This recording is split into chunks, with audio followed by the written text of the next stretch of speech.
Hi friends, Gerbil Gene Project here. A lot of people ask me, how did I end up with gerbils? Because in my area, they're not in the major pet stores. Petco, PetSmart, they don't sell gerbils. So you see a lot of hamsters. And so I just want to kind of discuss some of the differences between hamsters and gerbils and why one may be better for you than the other, and you have to consider all of the things. I'm probably going to get some hate for this because there's a lot of hamster lovers out there, and I also loved hamsters. This adventure started with hamsters. I was watching Victoria Rachel. Look up her channel. She's absolutely amazing. I learned so much from her and really developed a love for small mammals. I've always loved all animals, but she made me really want one.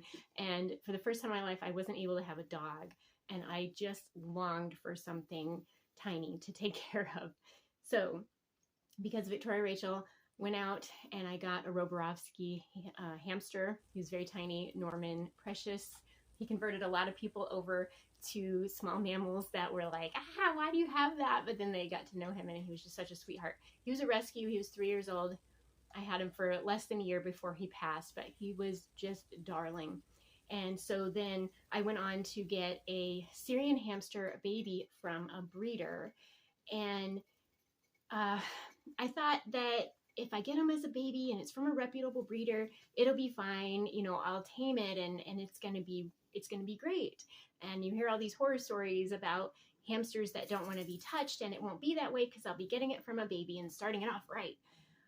So I did all the things right. Good, reputable breeder. It was right off of weaning, so the right age to bring home. From the moment we got home, she was very shy. And some hamsters are just like that, and you kind of don't know, I guess, until you start working with them. And she did not ever tame. She barely tolerated human presence. She just wanted nothing to do with us. And she would wake up really late at night.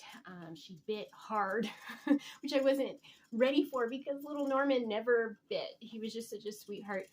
And so I would say that was probably one of the most negative experiences you could have with a hamster. And I thought, okay, I don't want to do that again.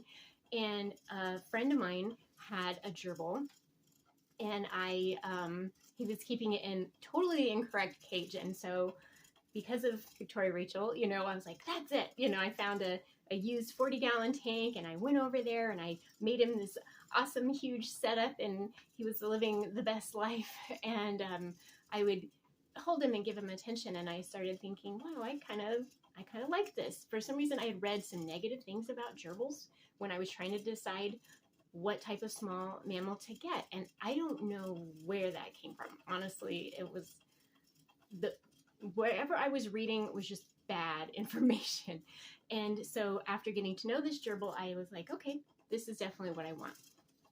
And then we got a pair, and my daughter started asking questions about if they had babies, what colors would they have? And so then we had the idea to breed them so that we could learn about genetics. And it has been really fun. My daughter is 9 years old and just wonderful. My son totally loves the animals, but my daughter is more interested in the genetics part. And so having nerd science mom, we have been having a blast learning about genes, and she gave a presentation at her school. It was absolutely adorable. And so that's how that got started. That's how we got started breeding. So our goal is to breed one of each color and also breed happy, healthy gerbils. But anyway, got our gerbils, started breeding, and realizing what amazing little animals they are. And I just cannot for the life of me understand how they are not more popular. I'm like, why are hamsters so popular, especially with children, versus a gerbil? So just to discuss a few of the differences between them, I would say hamsters are definitely more nocturnal. Gerbils, I don't even know how to classify them. They seem like they're awake all the time. If you listen right now, you can hear them digging around. All of them, I have 3 tanks right now, they are all wide awake. They're also up during the night, so they tend to nap. They do not have a set schedule. They're not cranky if you wake them up. A lot of times if you wake up a hamster, they are going to bite you. They don't want to be awake during the day. and they get really cranky. And it's just not that way with gerbils, especially ones that have been hand raised since they were tiny. They're always curious. I come in the room and they immediately come out. Hey, what you doing? You gonna give us a treat? You know. What I noticed with the hamster is that she would get spooked and would not come back out. I mean, it could be hours or days before I would see her again if she got spooked. And it's just not that way with the gerbils. They get spooked and recover right away. They're prey animals. Of course, they're going to get spooked. They have to make sure you're not some falcon or fox breaking in to come and kill them. And they know me. So I come in, they run, and I just say, hey guys, it's me. And they come back out, and they readily take treats from your hand, crawl into your hand. They want to be taken out of the cage for free time. They totally tolerate handling. And my experience and what I hear a lot with hamsters is that is a very long trust building process.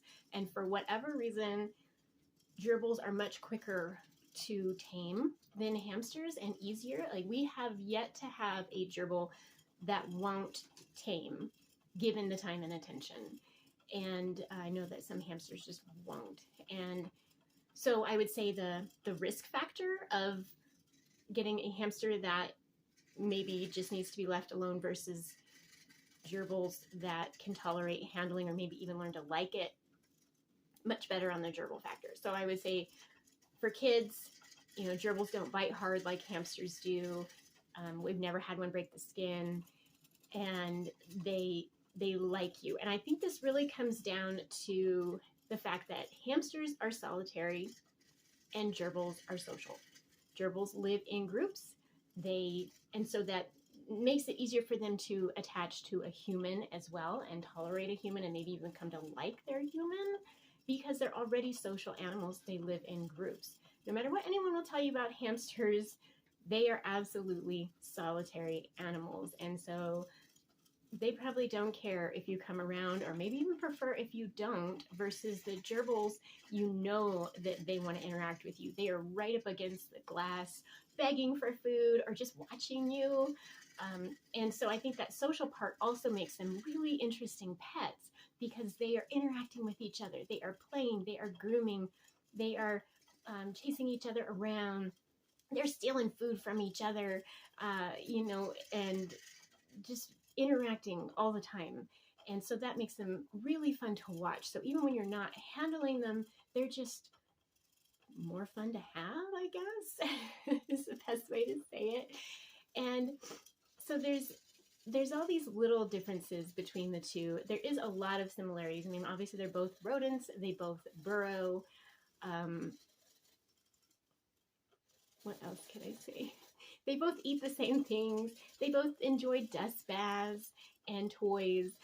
One downside to gerbils versus hamsters is I see all these hamster setups and they're so cute.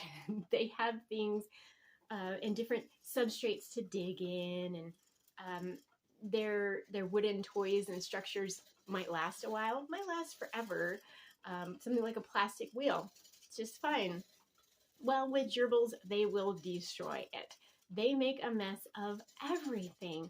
And so if you put different substrates in there overnight, they are going to go flying. They're going to mix. You can't have like all these cute little setups because they want it how they want it, and they come in as a destructive crew every night and just tear it all to bits and do whatever they want. Which is really interesting. I think once you kind of grasp that and understand that about them, you won't be upset. Like, hey, I made your cage cute and now you've gone and destroyed it. Well, that's what they do. It's their home. They deserve to make it their own. But that is a major difference between them and hamsters. And it depends. Some are worse than others. Like, I've got one set of females right now that every time I put sand in there, they just throw it out. The sand goes everywhere, and they're still using it as a potty, but in piles of sand everywhere all over the cage. And so that's pretty funny.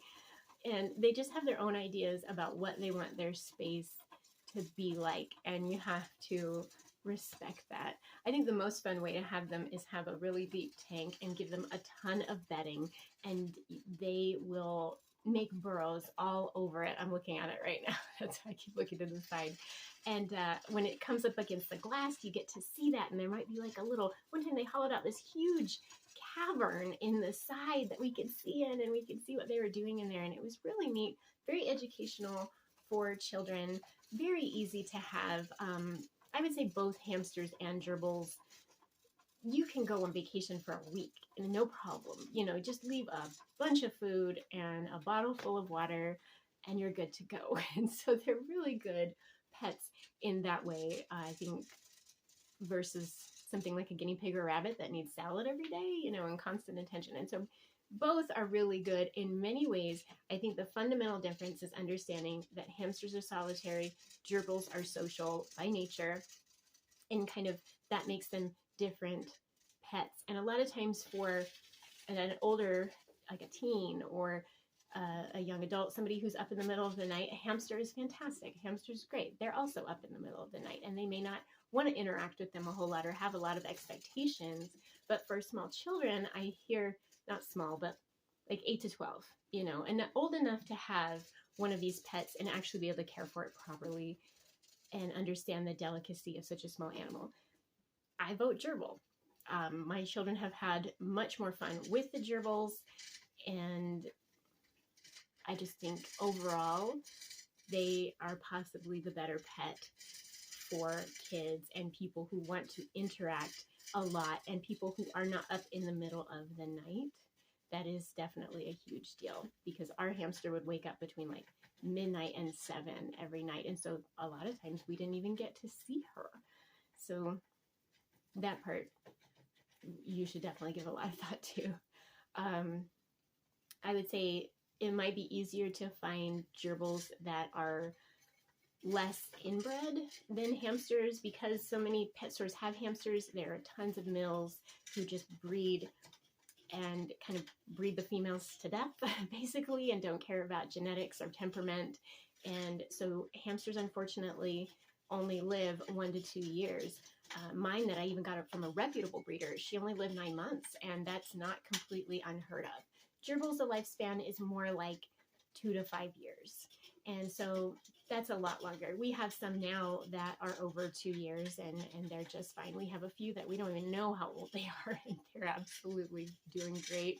They're at least 2 and showing no signs of stopping. So it's a little bit more, you get a little bit more back from the time you put in with gerbils, just because they live a little longer and tend to have less health problems just because they are less popular. So crossing fingers that even if they become more popular, we don't introduce a lot more problems. So these are some of my thoughts on hamsters versus gerbils. If you have any questions, please leave them in the comments. And I would love to know what kind of videos you guys would like to see, what kind of things to address. I definitely want to get my daughter on here and more involved with explaining the genetics part of it to you guys. I think that would be a lot of fun, and definitely fun for her. I hope you have a wonderful day, and see you next time.